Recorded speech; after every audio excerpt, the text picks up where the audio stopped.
নমস্কার বন্ধুরা, astro and বাস্তুকথা চ্যানেলে আপনাদের সবাইকে স্বাগত। বন্ধুরা, এই চ্যানেলের প্রত্যেকটি ভিডিও বাস্তুশাস্ত্র মেনে ও গ্রহের গোচরের উপর ভিত্তি করে এবং সেরা জ্যোতিষশাস্ত্রীয় গণনা ও বিশ্লেষণের পরে প্রস্তুত করা হয়েছে। বন্ধুরা, জীবনে সাফল্য লাভ করার জন্য একাধিক পথের সন্ধান দিয়ে গেছেন প্রাচীন ভারতের সর্বশাস্ত্রজ্ঞ পণ্ডিত আচার্য চাণক্য। তার উপদেশ ও পরামর্শ আজও আমাদের জীবনে সঠিক পথের সন্ধান দেয়। বন্ধুরা, তাই আজকের ভিডিওতে আচার্য চাণক্যের 4টি উপদেশের কথা বলবো, যেগুলো আপনারা আপনাদের জীবনে মেনে চললে অন্যদের থেকে আরও 4 ধাপ এগিয়ে থাকবেন। বন্ধুরা, আচার্য চাণক্য ছিলেন প্রাচীন ভারতের অন্যতম শ্রেষ্ঠ পণ্ডিত। তিনি নিজের রচিত গ্রন্থ চাণক্যনীতিতে জীবনের নানা দিক নিয়ে উপদেশ ও পরামর্শ দিয়ে গিয়েছেন। কোন কোন কাজ থেকে দূরে থাকবেন সেই বিষয়ে বিস্তারিত পরামর্শ দিয়েছেন আচার্য চাণক্য। তার এই সব পরামর্শ জীবনে সাফল্য পাওয়ার চাবিকাঠি বলে মনে করা হয়।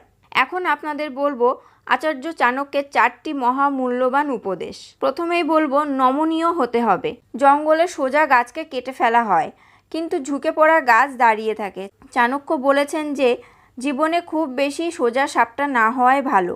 জীবনে প্রয়োজন মতো কখনো কখনো ঝোঁকাও জরুরি, একটু ঝোঁকা গাছ কাটা হয় না। চাণক্য বলেছেন যে কলিযুগে সাফল্য হলো জলের মতো, সহজেই এক পাত্র থেকে অন্য পাত্রে গড়িয়ে পড়ে।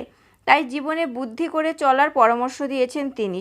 সবসময় নিজের মতে অনড় না থেকে প্রয়োজন পড়লে নমনীয় হতে হবে। দ্বিতীয়ত, সঠিক সময়ে সঠিক কাজ করা।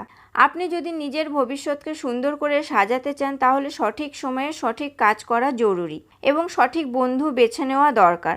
কোনো কাজ করার সঠিক স্থান, সময় ও অর্থ উপার্জনের সঠিক উপায় বেছে নিতে হবে।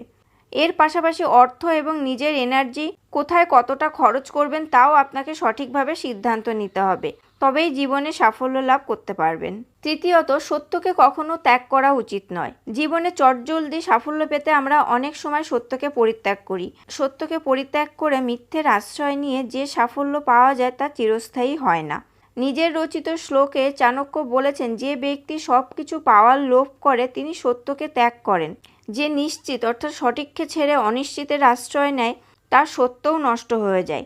তাই যখন কোনো সিদ্ধান্ত নেবেন তখন কোনটা ঠিক এবং কোনটা ভুল তা আগে বিচার করে নেবেন। চতুর্থত, কর্ম ও গুণের প্রভাব। চাণক্য বলেছেন, কোনো মানুষ নিজের কর্ম ও চারিত্রিক গুণের জোরেই মহান হয়ে থাকেন। একজন জ্ঞানী মানুষ হয়তো দরিদ্র হতে পারেন, কিন্তু তিনি মূর্খ ধনীদের থেকে অনেক উন্নত। ঠিক যেমন কোনো কাক প্রাসাদের চূড়ায় বসে থাকলেও কাকই থাকে, ঈগল হতে পারে না, ঠিক তেমনি অর্থ, সম্পদ ও প্রতিপত্তি লাভ করলেই কারোর পক্ষে মহান হওয়া সম্ভব নয়। বন্ধুরা, আজকের ভিডিওতে আলোচনা করলাম আচার্য চাণক্যের 4টি মহামূল্যবান উপদেশ।